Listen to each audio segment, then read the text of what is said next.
16ই December মহান বিজয় দিবস উপলক্ষে বিজয় র্যালি ও আলোচনা সভা করেছে বাংলাদেশ আম জনগণ পার্টি ঢাকা মহানগর দক্ষিণের নেতাকর্মীরা। মঙ্গলবার বিকেলে কেন্দ্রীয় কার্যালয়ে এক আলোচনা সভা অনুষ্ঠিত হয়। কেন্দ্রীয় কমিটির সদস্য আবুল হাশেম সুমনের সঞ্চালনায় বক্তব্য রাখেন বাংলাদেশ আম জনগণ পার্টি ঢাকা মহানগর দক্ষিণের আহ্বায়ক মোহাম্মদ শাহজালাল আনসারী।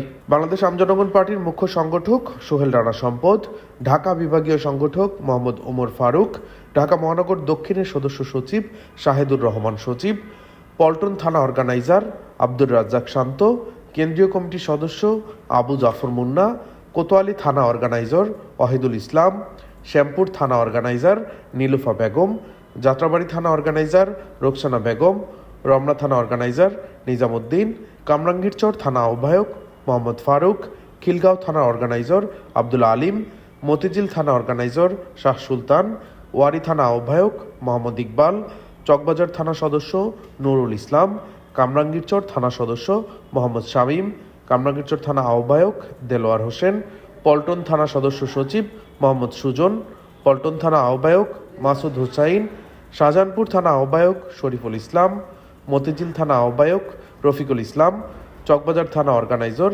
আজিজুর রহমান লিটন। বক্তারা বলেন, মহান স্বাধীনতার 54 বছর অতিক্রান্ত হলেও বাংলাদেশের মানুষ আজও শোষণ ও বঞ্চনা থেকে মুক্ত হতে পারেনি। রাজনৈতিক স্বাধীনতা অর্জিত হলেও সাধারণ মানুষের কাঙ্ক্ষিত অর্থনৈতিক মুক্তি নিশ্চিত হয়নি। বাংলাদেশ আম জনগণ পার্টি দেশ পরিচালনার সুযোগ পেলে আইনের সুশাসন, অর্থনৈতিক মুক্তিতে সচেষ্ট ভূমিকা রাখবে বলে জানান নেতারা। অনুষ্ঠানের শুরুতে পবিত্র কোরআন থেকে তেলাওয়াত করেন মাওলানা মোহাম্মদ হারিস। ডেস্ক রিপোর্ট, দৈনিক ডেস্টিনি।